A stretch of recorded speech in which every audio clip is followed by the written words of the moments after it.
All right, Matt, you know how you and I were talking about a bunch of different things we could talk about on the podcast, and the math one you came up with, do you remember that one?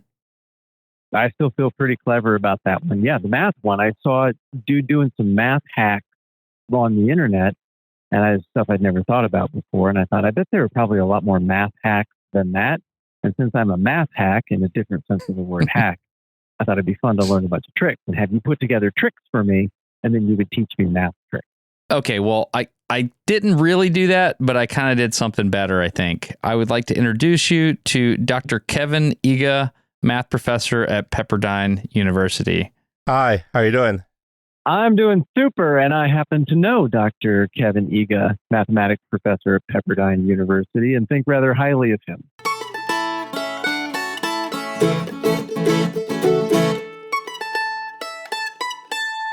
Let me tell you how mathy Dr. Iga is, Matt. He's sitting here wearing a shirt in front of me that says, God said, and then a bunch of equations, and it says, let there be light, and there was light. Is that what it says? Yeah, and there was light. Yep. And those are Maxwell's equations? Yeah, that's right. That predicts the existence of light. It's pretty cool. It's pretty cool. So, Matt, what were you hoping for in a math episode? To be totally transparent here, Kevin, you have how much time before you have to leave for the airport? Maybe about half an hour-ish. Yeah. Oh, wow. Okay, well, no dinking around. Out on the front end, I was going to do all this stuff about like, hey, doesn't Weird Al live right by Pepperdine? And isn't he part of like some church? I heard Weird Al teaches Sunday school at the church there on campus. Let's talk about Weird Al for a long time. But now I'm going to skip all of that. Actually, Hollywood Church of Christ, not the campus Church of Christ, but yeah, same denomination, just down the road. Really? Yes. Oh, I didn't know that. I knew it. I knew there was some kind of Weird Al thing. Yeah. Wow. Okay. Yeah, I had a buddy who went to Pepperdine. He was like, Weird Al was my Sunday school teacher. What? Are you serious? You go to Pepperdine if Weird Al could be my Sunday school teacher. So I went to visit Kevin at Pepperdine, and I've got to say that's one of the most beautiful campuses I've ever been to in my entire life. Is that where you're there? Yeah, it's been really great. Actually, the campus is great. The community is even better. What do you mean? Yeah, it's the kind of thing where if you're there for a long time, you kind of forget that other places aren't as cool. And until people come and say, "Wow, this is a wonderful place," and you introduce them around, and then the community comes together. And actually, the best place to see community is when things are tough. The last year, we lost 4 students to a car crash. That was really tough on everybody. But it was really beautiful to see the community come together at that moment as well. So, how big is the student body? Oh, I have to look it up. Undergrad, I would say there's about 3,000. We also have some graduate programs, but it's harder to count those because not everybody's full time. Depends on how you measure that. Matt, yeah, I've only ever seen it from the road. I've driven by a couple times and it was rad. Yeah. Okay, but I said I wasn't gonna do that, so we didn't do that. And that doesn't count. Weird Al. Okay, so the math thing, that was your question. What did I envision? What I envisioned was this. I imagined that you, Destin, would ask me a question, and it would be something like this. Well, Matt, when I give you the following problem, would you attack that in your brain? And then I would think for a minute, and I would describe to you my mental process, and then you would try to be polite, but deep down you'd be like, that's a very bad way to come at it because I'm not good at the math. But you would very gently be like, that's great, but here's maybe another thing that you could do, and this would make you better at math on the fly. And then I would learn, and then everybody in the third chair would be like, yeah, I totally already knew that, even though deep down they wouldn't already totally know all of that, and it would make them better at math too. That's how I imagine the episode. Well, let me just full disclosure, let me tell you how I met Kevin. So he emailed me, and we went back and forth a little bit, and then we had lunch together, and we found that we had similar interests. And then I had to take a mega math test, I'll call it. It's called the PhD preliminary exam. And you remember me preparing for that exam, Matt? You remember how not cool I was to be around? Do you remember that I suffer from male pattern baldness? Okay. Yeah. So I wasn't. If you remember that, then I probably just about as much remember what it was like for you warming up for that exam. It was not good. Yes, my friend. I remember vividly. You were pretty pleasant at times during that. It was pretty hard. And so I'm not going to go into all the things of the exam, but Kevin volunteered to help me with that exam. I'm talking like over Zoom sessions. He was teaching me how to solve partial differential equations with the Frobenius method and like separation of variables, all these things. He spent a lot of time and just volunteered. Nobody knows he did that. It was just completely, I mean, yeah, I really appreciate it, Kevin. Thank you very much. You're welcome. Thank you. That was fun. Yeah. So he's the man is my point, Matt. He's the guy that's going to ask these questions because he did that to me during this exam. He was trying to explain everything to me, and he did it in a way that I could understand. So I was, Kevin, do you have interesting math things that you could talk about with us? Sure. Let's start with this one. Matt, pick I don't know, big, like say 4-digit number. Tell me what number you picked. 3,511. 3,511. Okay. Destin, is that a multiple of 9? Of 9? Yeah. No. It's got 11 at the end. That feels very prime numbery. What was it? 3,511? 3,511. Oh, let me divide it by 9. Let's see. It's not. Yeah, that's not. It's not. So do either of you know how to figure that out without pulling up a calculator? Or, spending a bunch of time on pencil and paper? I don't. I had to punch it into a calculator. So you're saying there's a way. I got the 3 trick. What's that? All of the digits to make up a number add up to something that is divisible by 3. It's divisible by 3. Is that how it works? Yeah, that's right. So I didn't know if that would work for 9 as well. So you add them up, 1 plus 1 plus 5 plus 3. I got to 10.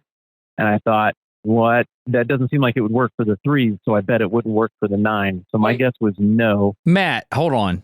You're not supposed to be teaching me stuff in this episode. I didn't know that. You add the digits up, and if they are a multiple of 3, the whole thing's divisible by 3. Is that how it works?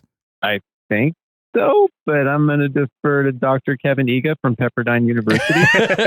Yeah, that's exactly right. That's right. So actually, yes, it works for 3 and it works for 9. It doesn't work for any other number, but it works for 3 and it works for 9. Really? Yeah. And the way to think about this is, if you want to know if something's a multiple of 9, well, I want you to imagine a clock. But instead of having 12 hours in the day, so in the clock, it goes, 1, 2, 3, 4, and it goes all up to 12, and then it repeats, right? Yeah. Instead, let's make it go up to 9. So 1, 2, 3, 4, 5, 6, 7, 8, 9, and then it goes back to 1. I don't like that. So the first 33% of the clock goes to 3. Is that correct? Right. And then the second 2/3 of it goes to 6, and then the rest goes to 9. Okay. That's right. So I'm imagining a peace sign. It's a peace sign. Right. Exactly. So now, if you kind of think about what's going on with a number like 3,511, well, let's start with 11 just to make things easier. So 11, is that a multiple of 9? Well, no. But let's see if we can see it. Well, 11 is 10 plus 1, right? That's what 11 means. Mm-hmm. And so 10 in the 9-hour clock is the same as 1, right? Yeah. So instead of 11, that is 10 plus 1, I can think of it as that first 10, turn it into a 1. So 10 plus 1 becomes 1 plus 1. Okay. Yep. So, in fact, as far as the 9-hour clock is concerned, 11 is the same as 1 plus 1, or 2. Yes. Now let's take another 2-digit number. Destin, this time you pick a 2-digit number. 37, which is the 37. number that everybody always picks. Yeah, 37. So 37 is 3 times 10 plus 7, right? That's what that means. Yes. And on a 9-hour clock, 10 is the same as 1. Hold on, you're going fast. Is he going fast to you, Matt, or is he just going fast to me? I'm feeling my mind warming up that I got a ways to go. Okay. I'm making a lot of agreement sounds, but they're not maybe all totally honest. Okay, hold on, wait. Say it again now. So 37 is 3 times 10 okay, plus 7. Got it. Yeah. So sure. 10, we already established 10 in the 9-hour clock is the same as 1. Yeah. So I've got this little dial in my head that's just buzzing around. Okay. Right. Bzz, bzz, bzz. Okay. It goes around, and then it goes one more. Right. Okay. I see. So 10 is going around once on the 9-hour clock, and then one more. Okay. Got it. So instead of going 3 times 10, I can go 3 times 1, right? Hold on. If I only care about how far it is on the 9-hour clock. Right. Okay. Yes. Now it just clicked right there. Right. Doesn't matter how many times we go around because we're going to end up in the same place on the wheel. Right. Got so it. instead of going 3 times 10 plus 7, I can go 3 times 1 plus 7. Okay. In other words, just add 3 plus 7. Yes. Okay. Okay. I see it. The same thing works with 100. 100 is just 10 tens, which is just turn 10 to 1. 10 times 10 becomes 1, 1. So it's 1 times 1. 100 is also 1. I see. On the clock, on the 9 on o'clock. the 9 o'clock clock. Yeah. 9-hour clock. And Yeah. the 1,000, likewise, is also going to be a 1. Okay. And that's just Sure. because we're base 10. Got it. Right. And so whenever I write any number in base 10, I can take each of the digits and just add them all up. And that will be the same on the 9-hour clock as the number itself. Okay. So, Dr. Iga, would you prefer Dr. Eve, Kevin? Either Or- way, Kevin. Kevin. All right. So, give me a number, and I would like to try to tell you if it's divisible by 9. Okay. Let's go with 57. 57. So, that's 12, and 12 is not divisible by 9. Right. The 9-hour clock, that would be 9. It'd be like 10, 11. It'd be like 3 o'clock on the 9-hour clock, right? That's right. That's right. So it's not divisible by 9. However, it is divisible by 3. That's right. Whoa. Okay. Matt, you want to try one? I guess you already did the original one. Oh, I'm in trouble. Okay. So I had the 3 trick, but I didn't feel, whoa, when you said that, I didn't feel that at all. I felt, which is a very different emotion. Right. So I knew that 57 wasn't divided by 9 because of knowledge. Right. I just knew that it wasn't. Okay, so let's try a slightly bigger number than 57 then. Try Okay. 321. Oh, crap.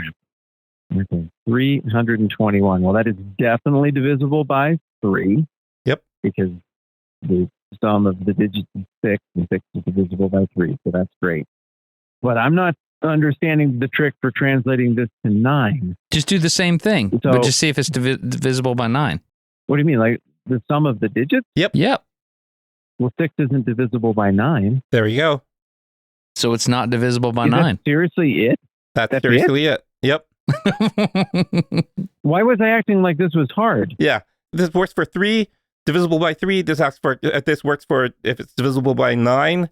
The other one that's like it is not quite the same. It's divisible by 11. For that, you have to add every other digit and subtract every other one. Whoa. Hold on. Okay, hang on. No. Tell me no more. Okay, 74,224. Hold Okay, on. that's my number. 74,200. 224. Okay, 224. So that's 8 Okay, now plus 74. wait, 8 now plus tell us 11. again. One So time. you, What do you we take do? every other digit and you add, subtract. So 74,000 means add 7, subtract 4. Okay, got it. And then add, Then I'm going to add 2. add 2, And I'm going to take 2 then away. take 2 away. Then I'm going to add 4. Right. Okay. 7. Now what happened? So we asked, is that a Number multiple 7. of 11? Heck no. No. Mm. So Well, the no, number you because said was smaller not and divisible it's by not. 11. So, wow. Dude, this is, Matt, if you've ever eaten lunch with Kevin, this is how it works. You just have a couple of little like, oh, how's it going? Yeah, I think that's neat. Do you think that's neat? That's great. Let's drill to the core of the earth in this philosophical topic. That's what every lunch I've ever had with Kevin is like. What? I love it. So you're saying you take Okay, wait a second. So all we have to do is just drop, if we drop the 7 Mm-hmm. and run the same number, 4224, this is going to work. Because it's 4. Yeah. Wait, no. Yeah. Yep. You're right. 4224 is a multiple of 11. Wait. Oh, no, wait. 4. So that's 4 minus 2 is 2. Plus 2 is 4. Minus 4 is 0. Is that right? Yeah. And so that's a multiple of 11? Try it in your calculator. All right. Calculating. 1 second. Calculating 4224 divided by 11. 384. Matt Whitman, you just figured that out. I'm proud of you. I don't know that I did. I don't know that I got there the same way you did. Now I'm concerned. Okay, we need to run another number. All right, let's get us another number. It's going to be 36,005. 36,005. Okay, I got this one. So 3 minus 6 is minus 3. Plus 0, minus 0, plus 5. Minus 3 plus 5 is 2, not divisible by 11. No. There we go. 36,005 divided by 11. Checking the math. No, not divisible by 5. Wow. Is this how the savants do it? I've seen a bunch of savants on like videos and stuff. They'll say all this crazy stuff. And is this how what they're doing? I don't know what they're doing. I guess you'd have to have them on the podcast to tell you. No, this is a trick. The trick only works for a couple of numbers like this. But I would say if you go to a magic show and they're playing with numbers and they're asking people to do stuff, 80% of the time, something like this is involved. Okay. That's my guess. This is just kind of really handy kind of thing that you can do in a lot of these magic tricks to force people to choose a particular letter of the alphabet or something like that. Hey, is it okay if we jump on real quick here and tell people about the thing you've been working on? Yeah, that'd be awesome. It's my understanding that you've been doing the 10-Minute Bible Hour podcast for a long time, and I guess it was about a year or more ago, you went through every book of the Bible, Genesis, Exodus, Leviticus, all the way through, and you were making videos out of those episodes. Is that right? Yeah, more or less. Yeah, it's not exactly the same audio, I'm playing with it to make it make more sense for the video stuff, but yeah, that's basically it. Are you going to put this on your YouTube channel, or is this going to go somewhere else? Have you figured that out? For now, I'm just going to put it on my YouTube channel and see what happens. I mean, it's a channel where I've talked about the Bible for a long time, so I think it ought to work. You've put like a tremendous amount of money and effort into this, right? Because you've like hired graphic design people, and you're investing in this. Dude, this is the hardest I've ever tried, probably at anything ever, to be completely honest. Are you scared? Yes, I am. I mean, you're smart. You know what different people who make things on YouTube do. And you know that my vibe has always been kind of this heave the bowling ball down the alley. It's going to bang against all of the kid bumpers all the way down, but it's going to knock down some pins by the end. It'll be all right.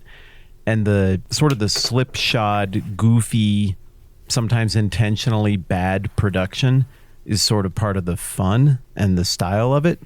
I still want it to feel like that, but I want it to feel like that. And I'm also trying really hard.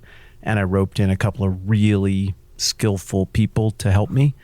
And so now it's like, oh, dang, now everybody's going to know I'm trying. And so now, a little nervous. You're nervous because you're trying. Yes. I mean, I try on all of it, but this is different. I think the Bible came from God. And I know that that's not everybody thinks that. But right. I think that. I think that. Yeah, I know. I don't want to embarrass him by making a crappy bunch of videos about his book that he made. No, I just wanted to come on here and talk about it because I know you're scared. And I know how much effort. Wow. I think the first draft I saw of this was over 6 months ago, right? The first draft you saw was 11 months ago. Yeah. So I know you're scared, and I'm not being sarcastic about that. Like, you have reason to be scared. You've invested a tremendous amount of time, talent, energy, effort, and let's just say it, man. The algorithm's not going to like it. No, I don't think so. You're making stuff about the Bible. The algorithm's not going to like it. You're not going to get a sensational algorithm to promote that. So I think you just have to be aware that you're going to put it out there. The joke that you and I always make with microphones off is the video that would really perform is how many nuns does it take to stop a 50 cal bullet? I thought it was orphans. Orphans. Oh, it was orphans. I'm sorry. Yeah. Yeah, the more sensationalistic, the more the algorithm likes it, even if it's because of abhorrent things. Yes, yeah, exactly. That's the punchline.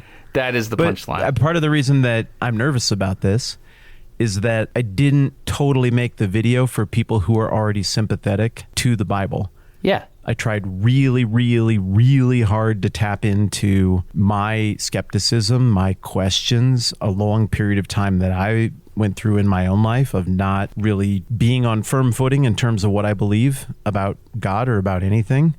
I know what it's like to come at the Bible like that, and I tried to, is this making sense? I tried to take that person into account and not just make it for the home team, you know? Yeah, and so absolutely. I'm especially concerned that the algorithm will not know what to do with it or who it's for. But that's my swing. That's what I'm trying to do. You've worked for over a year on this first video, which is Genesis. So what's the plan moving forward? Are you going to start rolling out other ones? I really like, by the way, the way you stylized it with photos of you and color. People will just have to figure out what I'm talking about later. I think that's cool. But what's your plan? Are you going to roll that out for Exodus next, or how long do you think it's going to take? It's not going to take another year, because clearly you built the system there. No. Yeah. We got a good chunk done on Exodus already. Yeah. But my plan is that we will mill around in Genesis for a little while. So there'll be one main video that is just trying to explain what is in this ancient book and what does it mean. And then you do with it whatever you want. So just a really good, understandable for normal people summary of what is in there with no instruction for what to do. It's not a sermon. It's educational.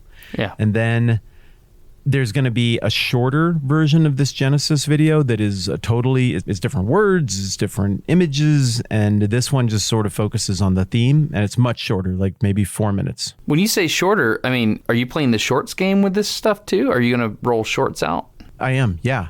Okay. But it's not just going to be different iterations of the same thing. There are little vignettes and little nuggets that it works really well to pinch zoom in on real fast, 20 seconds, 40 seconds. And what I found is that shorts right now on YouTube, that's the best way in the world to get outside of your own little algorithmic bubble and talk with people who aren't like you, who don't think the same things as you, who don't click on the same things as you. And so if you want to have a conversation with somebody from a completely different tribe, shorts are a good way to do it. You just keep making good shorts and firing them off. And it seems like that's where I'm meeting the most people who aren't like me on the internet. So I've got right now 6 little sub 60-second vertical shorts that I'm going to try out with this as well. So there's one main video and then short video, a handful of literal shorts that I'm just going to try to use to see if I can connect with different people. More power to you, man. I'm still anti-shorts. I don't like them. But maybe it's just because of the way I do things. I don't think they make sense for what you do. I don't think so. I don't think strategically there's any advantage for what you do. But you're trying to find anybody out there, no matter how short their attention span is. I think it makes sense for this, for what you're doing. I'm trying to find people even who don't have any interest in believing or in God or thinking there's anything to the Bible, but they're highly empathetic and they have people in their lives who do highly value the Bible. They're Christians and they would like to understand what they think better. And so I've kind of crafted some of these shorts to try to connect with that crowd, to be like, hey, here you can learn more about what these people in your life who you care about think and believe and what your neighbors believe without having to really sign up for anything. So, okay, you're about to launch it tomorrow, is that right? That's my hope. Where do people go see it? On your YouTube channel? Yep. The YouTube channel is Matt Whitman and the 10-Minute Bible Hour, or, if you just search my name, it always comes up. Okay. Sounds good. Well, looking forward to it. You will get at least a view from me, my friend. Thanks, will view it. Yeah. So will my mom. That is 2. That's right. No, I'm looking forward to it. I know you've worked really hard on this. That was why I first reached out to you, because I could tell you were doing a thing and you didn't care how it performed. Like the very, very first time I called you and you ignored me was... Sorry. I could tell you were working hard on a thing, even though it wasn't performing super well in the algorithm, but you were being faithful and continuing to do it. It's fun to see you on this side of that equation, like you nervous about it, because I didn't get to meet that version of you. You know what I mean? Well, this is the first time I'm meeting this version of me. Oh, yeah? You think so? Yeah. I haven't felt this way before. Well, I'm looking forward to it. So go check out the Genesis video. And do you know what you're going to call it yet? Genesis : what's in it and what does it mean? You haven't decided yet. I haven't decided. Genesis : lightning summary? Genesis something. Summarized? Something. Yeah. My recommendation is the first 2 hours it's going, you just keep changing it and you figure out what gets the most clicks and just stick with that. That's my recommendation. That's the game. I'm going to do it. I think it's Genesis : How many orphans does it take to stop a 50K? Nope. Nope. Not gonna do that. Not gonna do that. It'll get clicks. I think the nuns is funnier. All right, buddy. I'm excited for you. It's been a long time coming, so I'm looking forward to seeing it, and I hope everybody in the third chair checks it out. Thanks, man. What else do you have? You had any other tricks like this? Yeah, this is maybe not a trick, but here's a question. Let's say somebody says, all right, I want to get a square on your floor. You're going to design something for your floor, and it should be a 2x2 square. So it's going to be an area 4, right? So it's 2 feet by 2 feet, area 4 square feet, right? And you work very hard, and you go to your Smarter Everyday place, and you know them questions lab. You cut out a square like this, and it's a 2 foot by 2 foot square. And while you're at it, you make a whole bunch of them because, you know, you're not going to just have one. You're going to fill the floor with this thing in sort of this bathroom tile kind of way. You got the picture? You're filling your bathroom floor with these square tiles, each a size 4 square feet, right? Got it, Matt? Yeah, sure. This seems very straightforward so far. All right. Now, actually, you look back at your notes and you realize, I made a mistake. I don't want something of 4 square feet. I want something of 8 square feet. And you've already made all these tiles, right? And you're like, oh my goodness, I screwed it all up. Well, here's a question. Is there something you could do to get a square of area 8 square feet from what you did? Now, there's lots of things you could do, of course, but, just, I don't know, brainstorm it. It has to be a square? Yeah, it has to be a square. And it's going to be area 8. Okay. So we got 2 foot by 2 foot. Yep. 4 square foot squares that we've cut. And you're telling me that you want me, without making any more cuts, to align these in such a way that they would give me 8 square foot squares? What I want is to be able to draw a square of area 8 square feet on that grid. Oh my. I'm thinking. Okay. Well, 9 square feet is very easy. Yes. 4 square feet is very easy. 16 square feet is very easy. So for 16 square feet, how would you do that? I would just double everything. Right. Double everything, right? Two of my boxes next to each other, and there'd be 4 total boxes instead of the 1 box, and that would give me the 16. Right.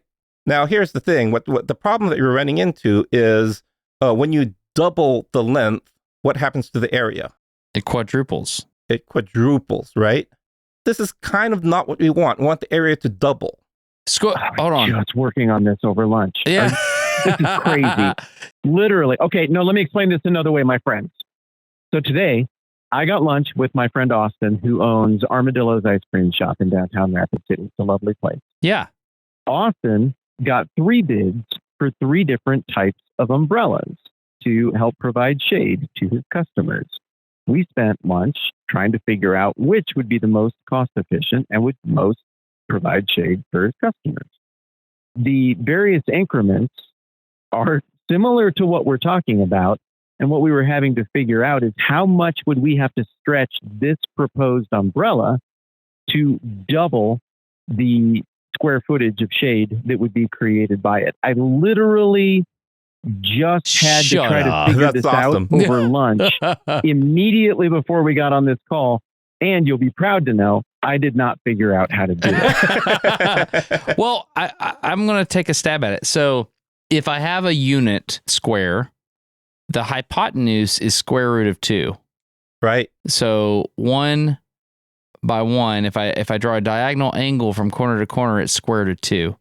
And so I feel like if we were to turn the squares 45 degrees and start stacking things in there, so I feel like we cut them on diagonals or something. That's exactly right. You got it.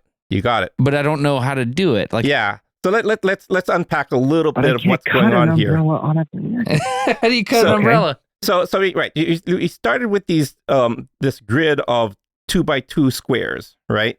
Yeah. The 4 by 4 one is actually kind of useful. Imagine you had the 4 by 4, and that's made up of a bunch of 2 by 2 squares. Actually, 4 of those, right? Mm-hmm. One, the upper left, upper right, lower left, lower right. What I want you to do is make a diamond.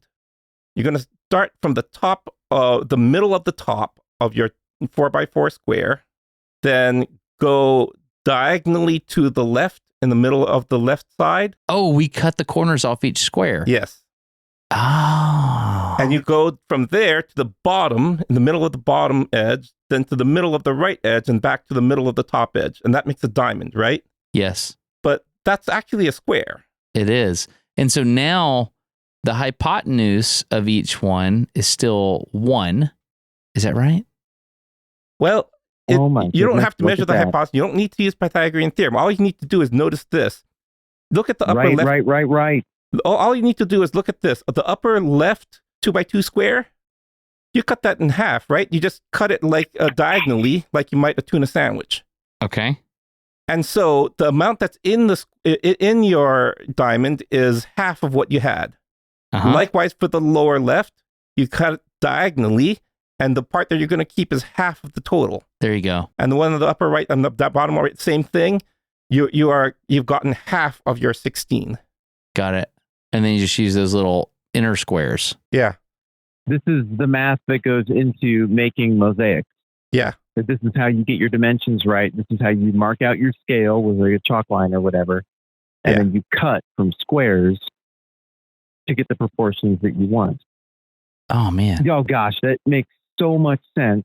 And I was intimidated when you're like, well, you're going to have to run the Pythagorean theorem. I'm like, well, I mean, probably somebody knows off the top of their head what the square root of 2 is. Yep. That seemed hard to me.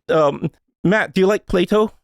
Plato's dialogues. The enjoyable child substance for molding, or the philosopher? The philosopher in the golden age of Greek philosophy. Student of Socrates. Huge fan. I am right now holding my Alexander the Great coin in my hand. Alexander the Great was tutored by Aristotle. Aristotle was tutored by Plato. I got a connection with him right here in my hand. Good.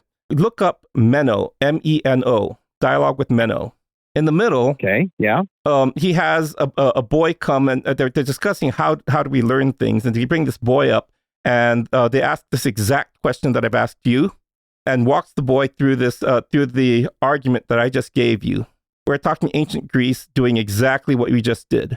Really? Yes. And this is, that's interesting. So when you think of math, Kevin, do you think more of just numbers and how things line up on grids and stuff, or do you think philosophically about it, or do you think geometrically? How does your brain work? All of the above. You know, when you're working on a math problem that you don't know how to solve, you got to kind of pull everything. Sometimes you're dealing with numbers and you say, okay, well, I know how to deal with numbers, and you work with that. Sometimes you're dealing with geometric things and you try to pull up your geometric intuition of what's going on. A lot of it, though, once you start doing college level and graduate level math major stuff, you're thinking about big ideas, and you're thinking, okay, why is this true? And you're thinking, well, if this is true here, how does that apply there? And that's a lot of what math is. Math originally, we studied numbers, counting things. We got 3 apples, 5 stones, and as well as geometry. We're going to measure this building here, trying to build a pyramid. It was, very early on understood that these two things are two sides of the same coin. But since then, people have been thinking about the mathematics of symmetry, the mathematics of tilings, the mathematics of games, the mathematics of economic exchanges, a lot of different areas that tie into math. And so math is not just about counting things and not just about geometric figures. It's about a lot of different things that have a lot of structure that you can study on an abstract level. So let me mention that this problem could go on with the problem that I just gave you about finding the square of area 8.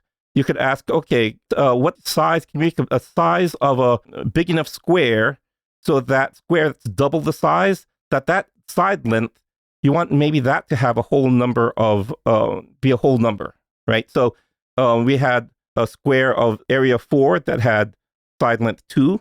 We had square of area 9 that had side length 3. Square of area 16 had length 4.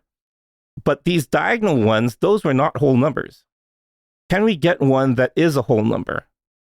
And the Pythagoreans, in the ancient Greek cult, basically vegetarian cult, thought a lot about number, and they, according to their ideas, numbers measured lengths, and numbers, as far as they were concerned, were whole numbers. Hold on. I thought there was a guy named Pythagoras. Probably. Wait, what? Hold on. You're saying it was a cult? Yeah, I mean, yeah, there was a whole, well, I mean, maybe we would call it maybe a cult today. It was a group of people who followed Pythagoras, supposedly. We don't have very many of their writings. They're a secret organization. They kind of start up in the Greek islands around Samos, and eventually he had to move to an area of southern Italy called Crotona. But most of what we know about them is by other people because they were secretive, you see, so they didn't share anything of what they knew. Matt, I want your response to that. I'm just grinning, man. I don't know if you can hear me, like I'm making smile sounds on accident. This is fantastic. You asked Dr. Kevin Iga a question about what this all means, which made me very happy that you asked, because I'm curious about what it means. As he is in the middle of referencing the question that Plato records Socrates asking Meno, or maybe Meno's slave. I don't remember either. But that isn't Plato who is asking the question. It's Plato recounting what Socrates was saying. That's right. Socrates and Meno are quizzing this kid. Yeah. And so Socrates, I mean, I haven't read it, but I know what Socrates is driving at. He's driving at natural ethics, natural morality. He's making the point that if you can reason to this solution, you can reason to what is right, what is virtuous, what is noble, because that was the end game of all of Socrates' reasoning. Right. And you're taking us right into it. And I have to take this call from the plumber. Continue. I'll be right back. Well, no. Wait, Matt, you there? I have to. Yeah. Kevin has to go get on a plane, man. Matt went to All right, so I'm going to end the episode with you, Kevin. All right. I guess this is just going to be a math teaser. Yep. Yeah, because we're not going to be able to go any further today, but you were here, and I was like, man, we got to do something. So yeah, that was fun. This is literally a math teaser because it's going to be a short episode, maybe. I don't know. Maybe we'll make it. I don't know. Maybe. Right. Who knows? Thank you so much to everybody that supports this podcast at patreon.com/NoDumbQuestions. We're grateful. And we asked a few patrons to record a little blurb about why they choose to support at patreon.com/NoDumbQuestions in hopes of just letting you see what it's like and see, you know, how it makes them feel. So we'd like to play one of those for you now. Hi, I'm Kerrigan. And I'm Toby, and we're from Waukesha, Wisconsin. We started listening to the podcast because I love Smarter Every Day. So I was like, hey, cool, Dustin's doing a podcast. Who's this Matt guy? And wouldn't you know it, Matt is my spirit animal. So I stuck around and dragged my wife into it too. And we've been patrons since just before the 2017 eclipse. We started supporting so we could come to the meetup in Wyoming, but we've kept supporting all this time because we want more of this kind of thing to exist in the world. We love the conversational mutual education that happens here. We learn stuff from you guys all the time and love how you model a curious posture toward the world. Thanks for everything. Thanks. Are you still there, Matt? I'm back. Hey, Matt, Dr. Iga has to leave. So I propose we just make this a little math teaser. Like, this could be very short, but I mean, he's got to get on a plane. Okay. The final question, you can answer it quickly. Yep. Do you think that Socrates is right and that math points towards some sort of virtue? Does math have anything to do with character? I don't know. I think that math points to something that is beyond our universe, that our universe is built on things that are basically math. And so that says that math is something that is beyond what we normally would see as scientific or the physical world. And if you can do that, then that raises the question as to whether or not other things like ethics might be also. I would say that we have been properly teased. He's just going to drop that. It's really hard to let him go away. Can we buy you a different flight? So what if we pick this up another time? Wow. Yeah, no big deal. Just drop the deepest thing I've ever heard anybody say. Not a big deal. Yeah, in your shirt. Kinda. Your shirt has reference your shirt again. God said, and then the Maxwell's equations, and there was light. That's so fun. All right. Well, Dr. Iga, thank you so much for being here. Matt. Thank you. Matt, you want to land the plane for us? there's no plane to be landed. What he said is going to make everyone in the third chair and me and you think for a long time. So we'll just think. Thanks, Kevin. All right. Thank you. Cool. Appreciate it, man. Catch your flight. Thanks.